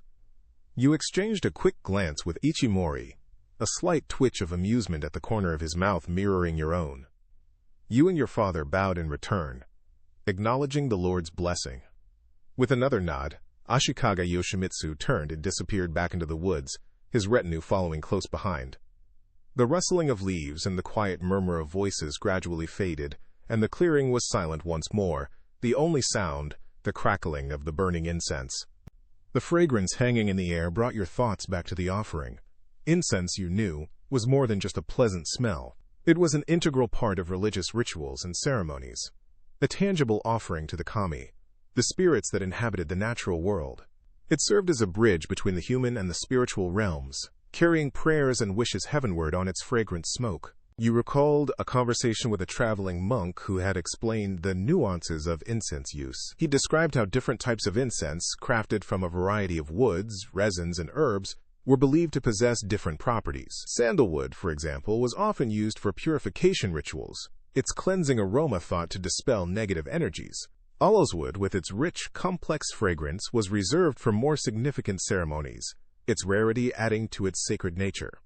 Other varieties were believed to possess healing properties, their smoke inhaled to alleviate ailments or promote well-being. The monk had even spoken of incense blends designed to attract good fortune or ward off evil spirits. It was a complex and fascinating world, a testament to the deep connection between the physical and the spiritual in Japanese culture. The precise origins of incense use in Japan, however, remained a topic of much debate among scholars. Some believed it had arrived from China, along with Buddhism, centuries ago. Others argued that it had indigenous roots, pointing to ancient Shinto practices that involved burning aromatic woods as offerings to the gods. Still others posited a more complex narrative, suggesting a gradual blending of indigenous traditions and imported influences over time. The symbolism of incense, too, was a subject of ongoing scholarly discussion. Was it simply a pleasing offering to the spirits? Or did it hold deeper symbolic meaning, representing the ephemeral nature of life, the ascent of prayers to the heavens, or the purification of the soul? The smoke from the offering continued to curl upwards, its fragrance a constant reminder of the unseen world that permeated every aspect of life. You thought of your own journey, the unknown path that lay ahead. Ashikaga Yoshimitsu's words echoed in your mind. May the mountain spirits guide you. You hoped they would. You hoped they would guide you through the treacherous mountain passes, through the uncertainties that lay ahead, and, ultimately, to your destination. The scent of the incense, a tangible link to the spiritual realm, offered a sense of comfort, a reminder that you were not alone. Even in the wilderness, surrounded by towering trees and the whispers of the wind, you were connected to something larger than yourself, a network of unseen forces that permeated the natural world. Your father shifted beside you, breaking the silence. "The Shogun's blessing is a good omen," he said, his voice low. You nodded in agreement. Whether the Shogun's words held any real power or not, they provided a sense of hope, a much-needed boost of morale as you prepared to embark on the next stage of your journey. You looked up at the towering pines, their branches swaying gently in the breeze. The mountain air was cool and crisp, carrying the scent of pine and the lingering sweetness of the incense. For a moment, all the worries and uncertainties that had been weighing on your mind seemed to dissipate, replaced by a sense of quiet calm. You took a deep breath, filling your lungs with the invigorating air, and felt a renewed sense of purpose. The journey ahead would be challenging, but you were ready to face it, armed with the blessings of the Shogun and the mountain spirits, and the unwavering support of your father by your side. The incense, now reduced to a small pile of ash, continued to emanate its subtle fragrance, a silent reminder of the unseen forces that watched over you. Brother Sato carefully rolled up the sutra he had been transcribing. The delicate brushstrokes, still slightly wet with ink, seemed to shimmer in the firelight. He placed the scroll reverently in its wooden box, the lid closing with a soft click. He rose, his movements fluid despite his age, and bowed to my father and me, his shaved head gleaming in the flickering light. "It is time for me to return to the temple," he said, his voice a low, resonant hum. "May you find peace on your journey." My father and I bowed in return, a mixture of gratitude and sadness settling in my chest. We had met Brother Sato only a few hours earlier, seeking shelter from the approaching storm, but his presence had filled our small clearing with a sense of tranquility we hadn't realized we craved. He turned and, with a surprising swiftness for someone his age, disappeared into the woods. His orange robes were a fleeting splash of color against the darkening trees, swallowed up quickly by the deepening shadows. He really needs some reflective tape on those robes for night hikes, I thought, a nervous chuckle escaping my lips despite the solemnity of the moment. The clearing, which had felt so cozy and protected just moments before, now felt strangely empty. His presence, though quiet and unobtrusive, had created a subtle center of calm, and its absence was palpable. The wind rustled the leaves overhead, a stark contrast to the stillness that had permeated the air during the monk's visit. I watched the point where he had vanished, the trees standing like silent sentinels against the twilight sky.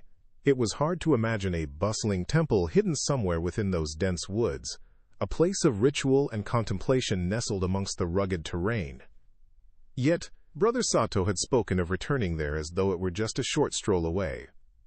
I knew that Buddhist temples were often located in remote mountainous areas like this.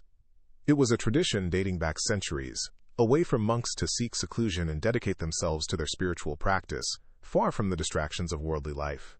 The mountains, with their imposing peaks and serene valleys, provided the perfect backdrop for introspection and meditation, a place where one could truly connect with the natural world and, through it, with the divine.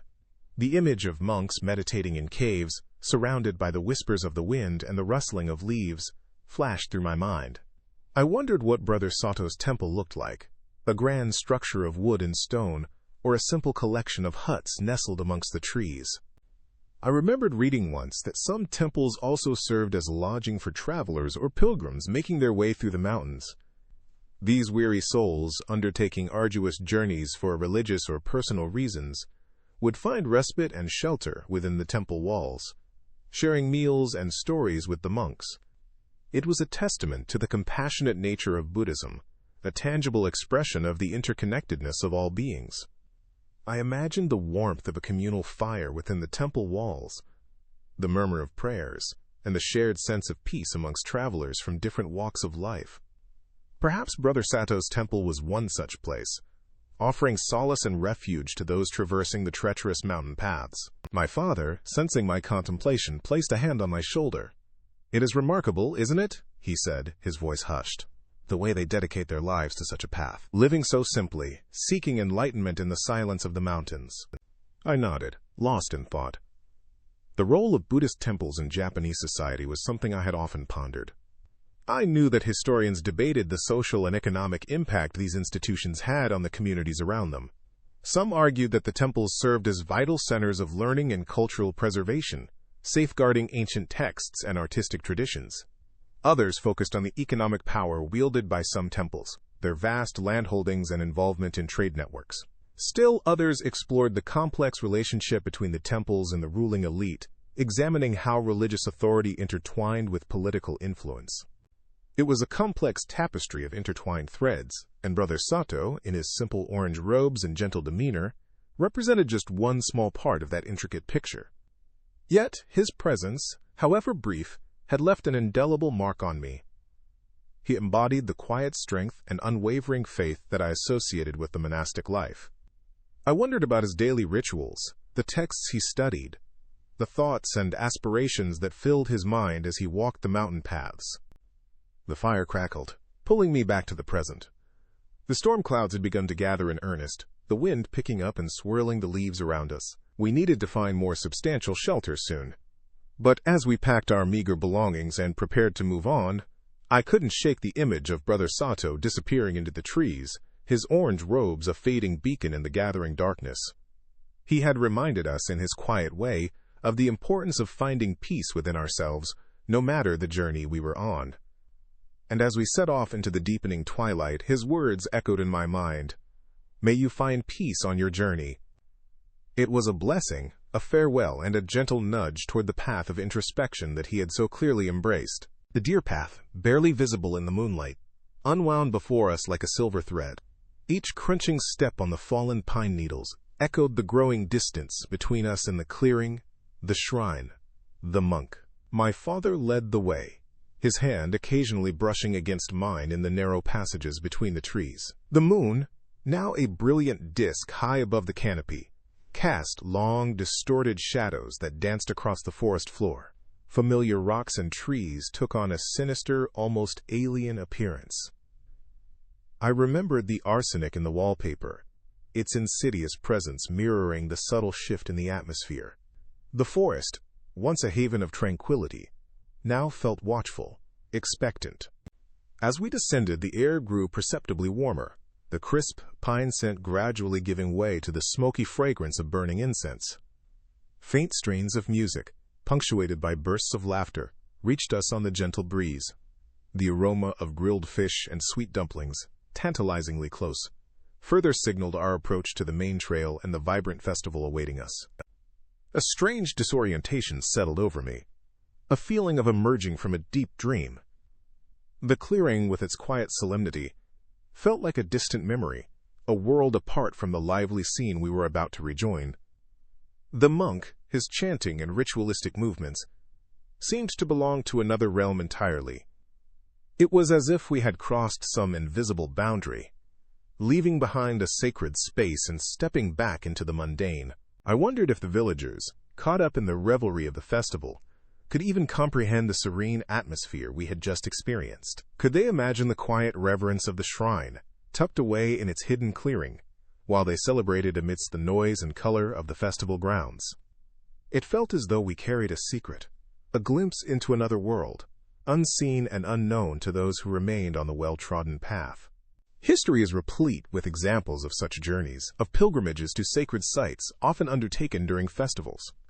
These processions served as a bridge between the spirit world and the world of the living, allowing individuals to connect with the divine and reaffirm their communal bonds. In Japan, festivals were integral to the social fabric, offering a space for shared experience and the reinforcement of cultural values. I imagined the villagers, days or even weeks ago, preparing for this festival. The meticulous cleaning of their homes, the crafting of elaborate decorations, the preparation of special foods, all part of a ritual as old as time itself. These preparations weren't merely practical. They were symbolic acts, a way of cleansing and renewing, both physically and spiritually. And the festival itself, beyond the feasting and merriment, likely held deeper meaning. Perhaps there were dances performed to appease the spirits, offerings made to ensure a bountiful harvest, or stories recounted to honor the ancestors. It's a quirky but fascinating aspect of festivals, the idea that the entertainment wasn't just for the living, but for the unseen world as well, a way of maintaining harmony between the two realms. Did they believe, as some cultures did, that the spirits joined in the festivities, unseen but present, partaking in the joy and celebration? The precise role and significance of festivals in Japanese society is a subject of ongoing scholarly debate. Historians analyze the available evidence, ancient texts, archaeological findings, and surviving traditions to understand the complex interplay of religious beliefs, social structures, and cultural practices that shaped these events. Some scholars emphasize the religious aspects, focusing on the rituals and ceremonies designed to appease the gods and ensure prosperity. Others highlight the social function of festivals, arguing that they serve to strengthen community bonds and reinforce social hierarchies. Still others explore the cultural significance, examining how festivals reflected and shaped artistic expression, storytelling, and the transmission of cultural values across generations. The closer we got, the louder the music became, the drums beating a primal rhythm that resonated deep within my chest. The laughter, now a cacophony of joyful sounds, painted a vivid picture of the lively scene awaiting us. I could almost taste the sweet dumplings, smell the grilled fish, feel the press of the crowd. The transition was jarring, the serenity of the clearing replaced by the boisterous energy of the festival. The duality was striking. The quiet reverence of the shrine, nestled deep in the forest, existed alongside the vibrant celebration unfolding just beyond the trees. Two distinct experiences, yet both integral parts of the same cultural tapestry. And we, having walked between these two worlds, carried the echoes of both within us. The scent of incense still clung to our clothes, a subtle reminder of the sacred space we had left behind, even as the aroma of festival food beckoned us forward. We were returning, but not unchanged. The quiet journey along the deer path, the encounter with the monk, the solemnity of the shrine, These experiences had left an indelible mark, a quiet echo resonating within the louder symphony of the festival. The moon, still high in the sky, cast its silvery light on the path ahead, illuminating our return to the world of the living, a world now viewed through a slightly different lens. The main trail came back into view, a string of lanterns strung between the trees like a welcoming path leading back to the heart of the festival. The sounds of music, laughter, and excited chatter grew louder with each step, a vibrant hum that promised a return to merriment. I quickened my pace, eager to rejoin the festive atmosphere, to trade the hushed reverence of the clearing for the joyous chaos of the celebration. Time for some yokai-free entertainment, I thought with a wry smile, glancing back at the now distant path to the shrine. My father, too, seemed relieved to return to more familiar territory. The subtle tension that had held him during our quiet ritual in the clearing eased, replaced by the more familiar alertness of a samurai navigating a crowd. His eyes, sharp and watchful, scanned the faces around us as we rejoined the throng. The festival was a kaleidoscope of color and movement. Lanterns painted with fantastical creatures and scenes from folklore swayed in the gentle breeze, casting a warm, flickering light on the revelers. Vendors hawked their wares, colorful toys, sweet rice cakes, and intricate paper fans, their voices adding to the general din. Groups of children darted through the crowd, their laughter echoing in the twilight air. The air was thick with the aroma of grilled skewers, candied fruit, and steaming bowls of ramen. It was a sensory feast, a vibrant tapestry woven from the threads of music, laughter, and the shared joy of celebration. We passed a group of elaborately dressed women, their kimonos shimmering in the lantern light. They giggled amongst themselves, their fans held delicately before their faces, their eyes darting towards the young men strolling nearby. It brought to mind something my grandmother had once told me, that festivals such as these were often occasions for matchmaking. Families would bring their eligible sons and daughters, hoping for a chance encounter, a spark of connection that might blossom into something more. The thought made me smile.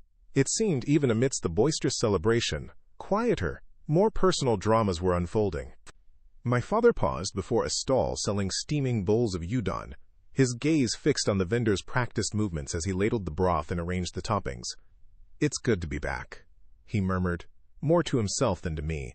"These festivals, they remind us of what we protect, the simple joys, the shared traditions." His words resonated with me. The festival was more than just a celebration. It was a testament to the resilience and spirit of the community, a vibrant expression of life in the face of uncertainty. As we ate, I couldn't help but reflect on the historical significance of these gatherings. Festivals like this one had been a part of Japanese culture for centuries, drawing people from all walks of life. Farmers, merchants, samurai, and artisans all mingled together, sharing in the communal celebration.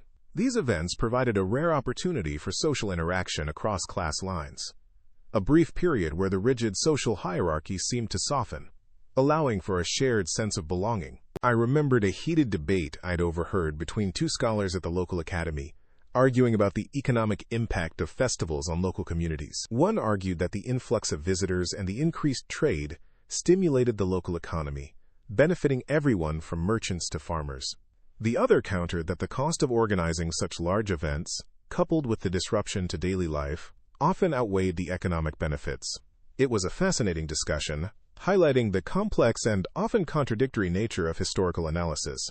Even something as seemingly straightforward as a festival could be viewed through multiple lenses, each offering a different perspective on its significance. Later, as we watched a group of performers enacting a scene from a popular folktale, I noticed my father's gaze linger on a young woman standing near us. She was dressed simply, but with an elegant grace, her face illuminated by the flickering lantern light. I saw a flicker of something in his eyes, a subtle blend of admiration and perhaps a touch of wistfulness. It made me wonder if he, too, was thinking about the matchmaking traditions associated with these festivals. Perhaps he was remembering my mother, or perhaps he was considering the possibility of a new beginning. The night deepened, and the festival reached its crescendo. Fireworks exploded in the sky, painting the darkness with bursts of vibrant color. The crowd gasped and cheered, their faces upturned in awe. Even my father, usually so stoic, allowed himself a small smile. In that moment, surrounded by the joyous chaos of the festival, the worries and anxieties of the world seemed to fade away, replaced by a shared sense of wonder and celebration. The glow of the lanterns, the vibrant colors of the fireworks, the laughter of the crowd. It all blended together to create a memory that I knew would stay with me long after the last embers had faded. The noise hit me first, a joyous cacophony that swallowed the quiet of the shrine grounds whole. Then came the smells, savory, sweet, smoky, a dizzying blend of grilling meats and sugared treats. The crowd pressed in, a vibrant, swirling mass of color and movement. Food stalls lined the path, laden with delicacies I'd only ever glimpsed before, glistening skewers of grilled squid, steaming bowls of noodles, rice cakes piled high with sweet bean paste. Nothing like a post-spirituality snack to ground you, I thought wryly, my stomach rumbling in agreement. Music filled the air, a pulsing rhythmic beat that vibrated through my chest. Taiko drums pounded out a steady rhythm, interspersed with the melodic strains of flutes and the cheerful cries of street vendors hawking their wares. Lanterns bobbed and swayed overhead, casting a warm, flickering light on the throngs of people. I reached for my father's hand, the sudden surge of the crowd making me feel small and overwhelmed. His strong grip reassured me, anchoring me amidst the jostling revelers. Ichimori, ever watchful, steered us through the throng, navigating the crowded pathways with practiced ease. He led us away from the main thoroughfare, towards a quieter spot overlooking the festival grounds. As we ascended a gentle slope, the noise and activity gradually receded, replaced by a more panoramic view of the festivities. From our vantage point, the festival unfolded beneath us like a vibrant tapestry. The swirling mass of revelers resembled a river of brightly colored silk, flowing through the streets and alleys below. The lanterns, now countless pinpricks of light, twinkled and shimmered like a field of fallen stars. And in the distance, against the inky canvas of the night sky, the first fireworks began to bloom. Brilliant bursts of color erupted overhead, painting fleeting images on the darkness. Crimson and gold, emerald and sapphire, they blossomed and faded, leaving trails of shimmering sparks in their wake. Each explosion was accompanied by a collective gasp from the crowd, a shared moment of wonder and awe. Ichimori pointed towards the sky, his voice low and reverent. "Fireworks," he explained, "have been a part of our festivals and celebrations for generations. Even in the time of the samurai, they lit up the night sky, marking special occasions and bringing joy to the people." I watched, mesmerized, as another firework burst into a shower of golden rain. "They're beautiful," I breathed, captivated by the spectacle. "Indeed," Ichimori agreed. And they were not simply explosions of color. Often, the firework makers would design them to resemble mythical creatures, dragons, phoenixes, even the great serpent Orochi. Or they would mimic natural phenomena, like waterfalls or blossoming flowers. It added another layer of artistry and entertainment to the display. He paused, his gaze fixed on the distant fireworks. "The history of fireworks in Japan is a fascinating one," he continued, a thoughtful expression on his face. "Scholars still debate their origins and how the technology evolved over time. Some believe the earliest forms were brought from China, while others argue that Japanese artisans developed their own unique techniques. It's a subject of much discussion and research." I considered his words, the vibrant display above adding a visual dimension to the historical context. It was strange to think that something so beautiful and fleeting could also be a subject of scholarly debate. But it made me realize how much history and tradition were woven into the fabric of these seemingly simple celebrations. Another firework erupted, this one a cascade of shimmering silver that resembled a weeping willow. The crowd below roared its approval, the sound echoing up to our quiet perch. For a moment I felt a pang of longing to be down there, amidst the throng, experiencing the festival's energy firsthand. But then I looked at my father, his face illuminated by the flickering lantern light, and I realized that I was exactly where I needed to be. Sharing this moment with him, learning from Ichimori, and witnessing the beauty of the fireworks from our secluded vantage point, it was a perfect blend of excitement and tranquility. The fireworks continued, each one a unique burst of artistry and light. We watched in silence, captivated by the spectacle, until the grand finale arrived. A series of rapid explosions filled the sky, a crescendo of color and sound that culminated in a single, massive burst of brilliant white light. The crowd erupted in cheers, and even from our distance, we could feel the wave of excitement and joy. As the echoes of the final explosion faded away, the festival below began to wind down. The crowds started to disperse, the lanterns dimmed, and the music softened. The night air, once filled with the scent of grilled food and gunpowder, grew cool and quiet. It was time to return to the inn, to rest and reflect on the events of the day. But the memory of the fireworks, the vibrant colors, and the shared sense of wonder would stay with me long after the festival lights had faded. As you watch the festival unfold below, vibrant lanterns painting the night sky in a kaleidoscope of colors, your father puts his arm around you. The rhythmic beat of taiko drums reverberates through the air, mingling with the joyous laughter of the crowd. The scent of grilled dango and other festival treats wafts up to you, a sweet counterpoint to the crisp mountain air. "Did you enjoy your journey into the mountain, little one?" he asks, his voice soft and affectionate. His warm breath ruffles the hair at your temple. From this vantage point, perched on a small, secluded hill overlooking the village, the festival seems like a miniature world, a vibrant tapestry woven with light and sound. You nod, nestling your head against his shoulder. The fabric of his kimono is smooth and cool against your cheek. "It was like a dream, father," you reply. "A beautiful, mysterious dream. The memory of the crystalline waterfall, the ancient, gnarled trees, and the ethereal glow of the hidden shrine still shimmered within you. Minus the potentially haunted forest," you add with a small chuckle. He squeezes your shoulder gently, his silence conveying a shared understanding of the strange and wonderful experience you both just had. The unspoken acknowledgement of the shadowed path, the unsettling whispers of the wind, and the almost palpable sense of ancient spirits lingering among the trees hangs between you, a subtle bond forged in shared adventure. The samurai code, Bushido, often portrayed as a rigid and austere doctrine emphasizing unwavering loyalty, duty, and honor, also possessed a more nuanced side. While stoicism and self-control were highly valued, these qualities were not seen as precluding the expression of affection, especially within the confines of the family. The bond between parent and child, particularly father and child, held a special significance, representing the continuity of lineage and the transmission of values from one generation to the next. For a samurai warrior, the tenderness shown towards his children was not a sign of weakness, but rather a testament to his humanity and the depth of his commitment to his family. Your father, like many samurai fathers of his time, took an active role in your upbringing. He taught you the importance of respect, discipline, and the pursuit of knowledge. He shared stories of his own training, instilling in you a deep understanding of the samurai code and the responsibilities that came with it. He also, however, allowed you glimpses into his own vulnerabilities, the fears and anxieties that lay beneath the stoic mask he wore in public. These moments of shared vulnerability, these quiet conversations under the moonlight, or during long walks in the gardens, forged a bond of trust and understanding that transcended the formal roles of father and child. He taught you how to hold a katana, the weight of it surprisingly heavy in your small hands.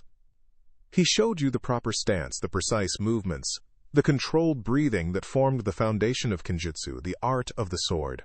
But he also taught you the importance of compassion, reminding you that true strength lay not only in physical prowess, but also in the ability to show mercy and understanding. He emphasized the importance of education, not just in martial arts, but also in literature, history, and the arts. He believed that a well-rounded education was essential for developing a strong and virtuous character. The role of the family in Japanese society during the samurai period is a topic of ongoing debate among historians. Some scholars argue that the rise of the samurai class and the emphasis on military values led to a decline in the traditional importance of the family. They point to the frequent absences of samurai fathers on military campaigns and the strict hierarchical structure within samurai households as evidence of a shift towards a more impersonal and duty-bound family dynamic. Other historians, however, contend that the family remained a central institution in samurai society, providing a crucial source of emotional support and social stability in a world often characterized by violence and uncertainty. They highlight the importance of family rituals, the close bonds between siblings, and the active role played by samurai mothers in the education and moral development of their children. The truth, as is often the case, likely lies somewhere in between these two extremes. varying based on individual circumstances, regional differences, and the changing political landscape of the time. The warmth of your father's arm around you, the gentle rhythm of his breathing, the shared silence between you as you watch the festival lights flicker below, speak to the complex and multifaceted nature of family life within the samurai class. The simple act of a father's embrace encompasses a world of unspoken understanding, a silent testament to the enduring power of love and connection in a world often defined by duty and sacrifice. As the night deepens and the festival music fades, the memory of this quiet moment, shared with your father under the starlit sky, will remain etched in your heart, a reminder of the unwavering strength and enduring love that lies at the heart of your family. The vibrant tapestry of the festival below serves as a backdrop to this intimate scene, a reminder of the vibrant world that awaits you, a world that you will navigate with the lessons and the love of your father guiding your path. The last strains of music drifted on the wind, a wistful melody fading into the mountain air. The vibrant tapestry of the festival began to unravel, the crowds thinning like smoke as revelers, their laughter echoing behind them made their way back down the twisting paths. Lanterns, once blazing with a joyous fire, now flickered and sputtered, their light dimming, casting long, dancing shadows that stretched and contorted like playful yokai. Time for them to come out and play cleanup crew after everyone's gone, I suppose. The stars, shy at first, began to emerge in the darkening sky, tiny pinpricks of silver against the deep indigo. They reminded me of how small we really were, how vast the universe stretched beyond the familiar slopes of our mountain. Father placed a hand on my shoulder, a silent signal that it was time for us to go. We joined the slow procession down the mountain, the silence broken only by the rhythmic crunch of gravel under our sandals and the occasional murmur from other descending families. The air grew cooler as we descended, the night sky spreading above us like a comforting blanket. The vibrant warmth of the festival, the laughter and music, felt like a distant dream already. The descent was much quieter than the ascent, the anticipation replaced by a gentle weariness. I watched the lanterns shrink behind us, their light struggling against the encroaching darkness, and thought about how much had happened in just one day. Our mountain paths were well-worn, but even familiar trails held a certain edge of danger in the dark. It made me think about all the people who had traveled these same paths before us, throughout history. Travel through the mountains was never truly safe, you know? Wild animals, boars and bears and things you hopefully never saw, roamed these woods. The weather could turn on a dime, a sunny afternoon giving way to a sudden downpour, or even a blizzard in the higher elevations. And, of course, the terrain itself, steep and treacherous in places, presented a constant challenge. One misstep could mean a twisted ankle, or worse. I remember grandmother telling stories of travelers carrying bells or small chimes on their journeys, little trinkets meant to ward off wild animals. The idea was that the sound would scare them away or, if nothing else, alert other travelers nearby. It's funny to think of it now. Those little bells tinkling in the vastness of the mountains, a small human sound against the backdrop of nature's symphony. She also said sometimes they'd call out, just shout into the emptiness, partly to make sure no animals were close, and partly to let other travelers know they weren't alone. Imagine hearing a faint shout echoing through the trees at dusk. Comforting or spooky, I wonder? Father pointed out a particularly rocky section of the path, a place where the mountainside seemed to have crumbled away long ago. This is where the landslide happened. Almost 50 years ago now, he said, his voice low. It changed the shape of the mountain. I looked at the scarred earth, imagining the force of nature that had reshaped this familiar landscape. It made me think of those scholarly debates about how geography and the environment have shaped our culture and history. They talk about how the isolation of mountain communities fostered unique traditions, how the unpredictable weather taught us resilience, how the very shape of the land influenced our art and our beliefs. It's all connected, isn't it? The mountains are more than just rock and earth. They're woven into the fabric of who we are. We continued our descent, the moon now a bright presence in the sky, casting a silvery glow on the path ahead. The stars twinkled around it, like a scattering of diamonds on a velvet cloth. I thought about the stories grandmother used to tell about the constellations, the myths and legends woven around those distant points of light. She said the stars were the spirits of our ancestors, watching over us, guiding us on our journeys. The lights of our village twinkled below, a welcome sight after the long descent.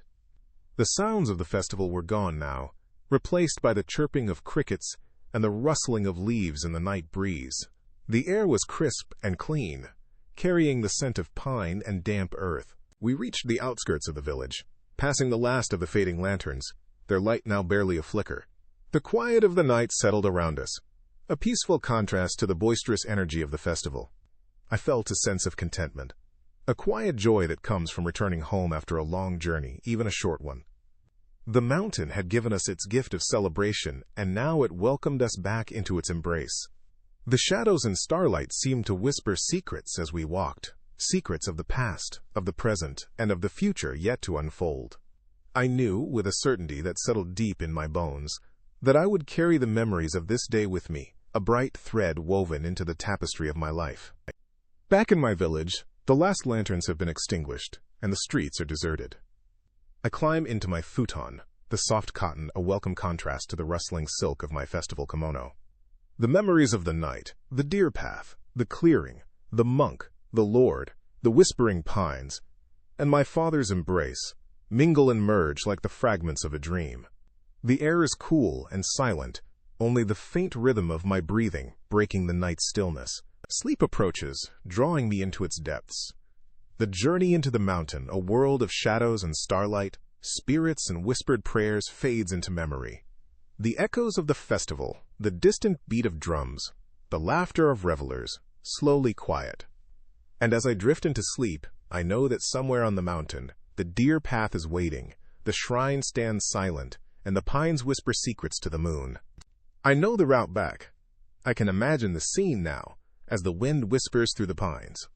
The moon, a sliver of polished silver, hangs suspended in the inky canvas of the night sky, casting long, ethereal shadows that dance and sway with the gentle rhythm of the breeze.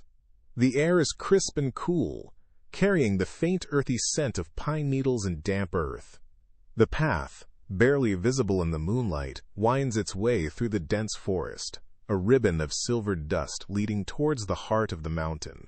The whispering pines stand sentinel, their branches reaching towards the heavens like ancient gnarled fingers. Their needles rustle softly in the wind, creating a hushed murmur that echoes through the stillness of the night. The shrine, bathed in the soft glow of the moonlight, appears almost ethereal, a place of quiet contemplation and spiritual solace. The stone lanterns, their flames long extinguished, stand guard, silent witnesses to the passage of time and the secrets held within the mountain's embrace.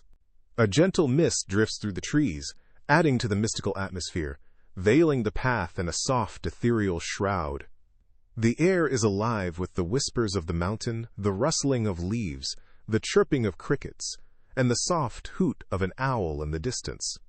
It's a symphony of nature, a lullaby that soothes the soul and invites a sense of profound peace. The deer path, bathed in moonlight, beckons, a silent invitation to return to the heart of the mountain, to reconnect with the ancient spirits and the whispers of the past. The weight of the day gently settles upon me, a comforting pressure that invites surrender. My breath, slow and even, anchors me to the present moment, a tranquil space where worries and anxieties fade into the background. The world outside my window recedes, replaced by the soft embrace of darkness and the promise of rest. The gentle hum of the fan, a constant and reassuring presence, blends with the rhythmic beat of my heart, creating a lullaby that eases me deeper into tranquility. The images of the mountain, the shrine, the monk's gentle face, and my father's protective embrace soften, becoming whispers of memory as I drift further from consciousness. I see the monk again in my mind's eye, his face etched with the wisdom of years spent in quiet contemplation. His eyes, deep pools of understanding, hold a gentle warmth that radiates a sense of peace and acceptance. He smiles, a serene and knowing smile that speaks volumes without uttering a single word. His presence, even in memory, is a source of comfort and reassurance, a reminder of the quiet strength that resides within us all. My father's hand rests gently on my shoulder, a familiar weight that anchors me to the present moment. I feel the warmth of his touch, the unspoken love that flows between us, a bond that transcends words and time. His presence, a constant source of strength and support, fills me with a sense of security and belonging. The memory of his embrace, a haven of warmth and protection, lingers like a gentle caress, a reminder of the unwavering love that binds us together. The world outside my window recedes, replaced by the soft embrace of darkness and the promise of rest. The sounds of the night, once distinct and separate, now blend into a soft, harmonious murmur. The rustling of leaves, the chirping of crickets, the gentle hum of the fan, all weave together to create a soothing lullaby that lulls me deeper into sleep. The memories of the day, the festival, the journey into the mountain, the encounter with the monk, the shared moments with my father, all begin to fade, transforming into fragments of a dream, whispers of memory that dance just beyond the reach of consciousness. And as I surrender to sleep, I carry with me a sense of peace, a connection to something larger than myself, a quiet whisper from the heart of the mountain that reminds me of the beauty and mystery that lies within us all. The mountain, the shrine, the deer path, the monk, my father, they are all a part of me now, woven into the fabric of my being, whispers of memory that will guide and sustain me on my journey through life. And in the stillness of the night, as I drift further into the embrace of sleep, I know that I am not alone, that I am connected to the heart of the mountain, to the wisdom of the ages, and to the boundless love that surrounds us all.